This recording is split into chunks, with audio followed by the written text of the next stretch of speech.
Hello friends, I am CA Rachita Mantry. Today in this video, we'll be discussing about some important provisions related to e-way bill. We all know e-way bill is an electronically generated document which is required to be generated for the movement of goods from one place to another. This document is required to be generated online with effect from 1st Feb 2018 for transportation of goods with the value of Rs 50,000 and above from one state to another state. However, the new system enables generation of e-way bill on the portal or through mobile app or SMS and for large users using offline tool also. The respective state governments of 6 states, that is Karnataka, Rajasthan, Uttarakhand, Sikkim, Jharkhand and Kerala has already started its trial run, and together these states are generating nearly more than 1.4 lakh e-way bills per day. Recently, in the 25th GST Council meeting, the Finance Minister Mr. Arun Jaitley said the new system will begin trial basis for intrastate e-way bill generation from February onwards. Now, who all will be liable to generate e-way bill? The e-way bill under the GST regime is required to be generated by every registered person who causes movement of goods of consignment in relation to a supply, example sales, or for reasons other than supply, example sales return, branch transfer, or due to inward supply from an unregistered person.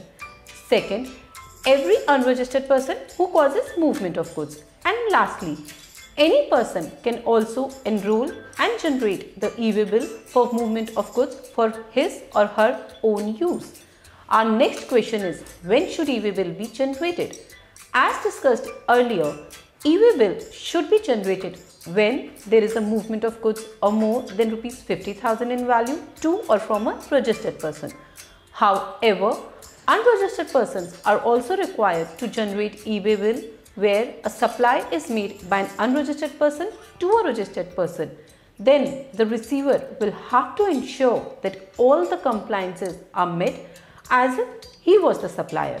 And lastly, nonetheless, if the registered person is unable to generate the e-way bill, the transporter who transports the goods can also generate the e-way bill on behalf of his or her client. The most interesting question is how an e-way bill is generated. An e-way bill will be generated in form GST EWB 01 on the portal www.ewaybill.nic.in, which contains two parts. Part A to be furnished by the person who is causing the movement of goods, and Part B to be furnished by the person who is transporting the goods. The details to be furnished in Part A are following: GSTN of recipient, place of delivery, that is PIN code of place of delivery, invoice or challan number, invoice or challan date, value of goods, HSN code, reasons for transportation, whether it is a supply, export, import, job work, sales return, exhibition, fare for own use, etc. And last, transport document number, that is GRN or railway receipt number, airway bill number or bill lading number. And Part B will contain vehicle number or transporter ID. After filling all the details in Part A and Part B, e-way bill will be generated in form GST EWB 01. Now let us understand in detail the procedural part of e-way bill. Firstly, we'll begin with the procedure of registration of a taxpayer. A taxpayer can register himself by clicking on the e-way bill registration link on the e-way bill portal. The user will be redirected to the e-way bill registration form. The user shall enter the GSTN number and should submit the request. On submitting the request, the details such as applicant name, trade name, address and mobile number will be auto-populated. The user need to verify the details displayed and click on Send OTP.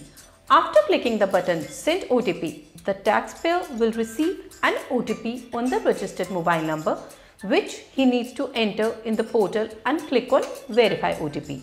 Once his mobile number is validated, the taxpayer shall be then required to set a unique user ID username which shall include 18 to 15 alphanumeric characters including special characters and password, and click on the submit button. On submission, the system will validate the details and create the username with password, thus registering the GSTN in the system. Till now, we have finished with the registration of taxpayer. Our next topic is to understand the procedural path for enrollment of unregistered transporters. The unregistered transporter has to open the e-waybill portal and select the enrollment for transporters option to initiate the registration form. Once the form is open, he needs to select the state, either PAN number, and enter the legal name of the entity as per PAN. After entering all the details, he will click on the button Validate. If the details entered are correct, it will be validated by the system. Once validated, enter the requisite business and contact details as required to complete the form and click on the button Send OTP.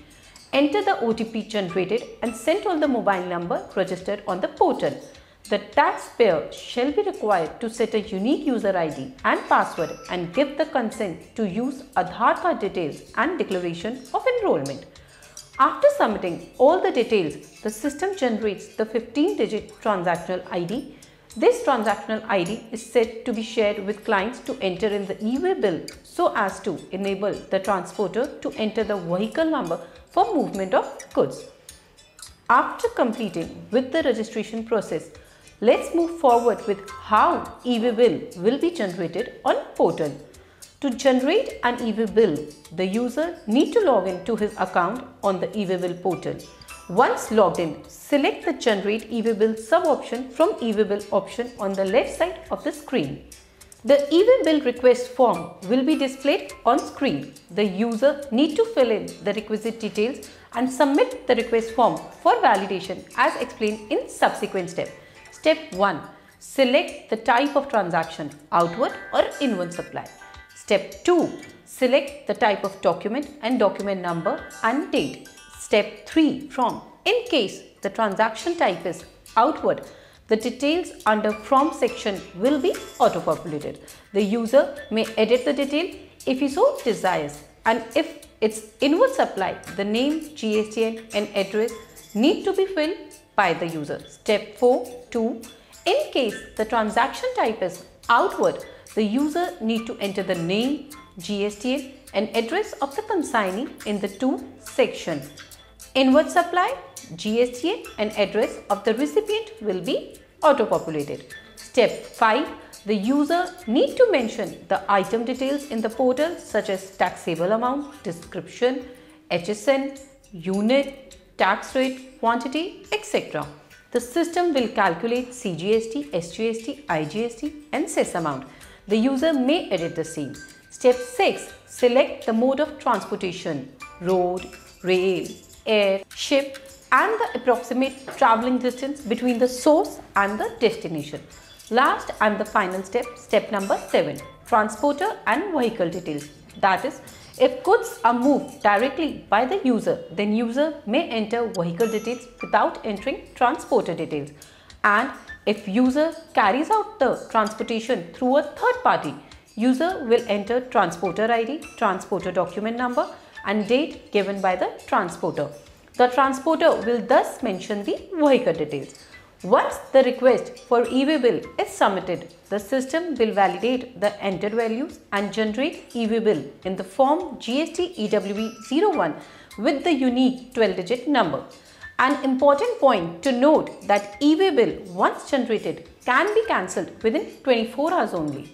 However, if e-waybill once verified at any checkpost, then it cannot be cancelled. E-waybill may be cancelled for various reasons, like goods are not being moved, any incorrect entry at the time of e-waybill generation, etc. However, there are some compliances and penalty which should be kept in mind regarding e-waybill, like invoice or delivery challan and e-waybill are required to be carried along with the conveyance.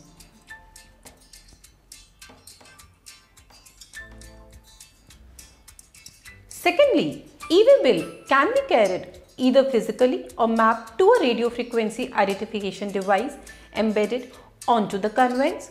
Third, the authorized officers shall have the right to intercept any conveyance to verify or inspect the e-way bill and the conveyance. Fourth, RFID readers to be installed at places where verification of movement of goods is required to be carried out.